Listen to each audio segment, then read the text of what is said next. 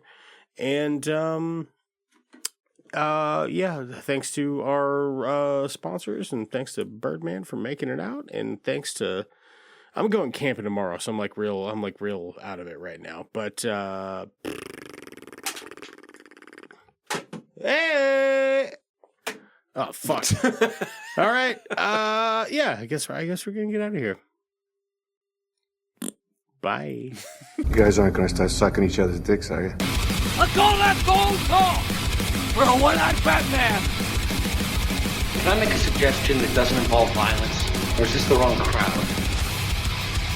Maybe we should call in a bomb threat to Houston. I think it's free beer night at the Astrodome. The Jedi, Bob. We don't fight with guns, we fight with our mind. Cousin, businesses are booming. That is one big pile of shit. Jog on.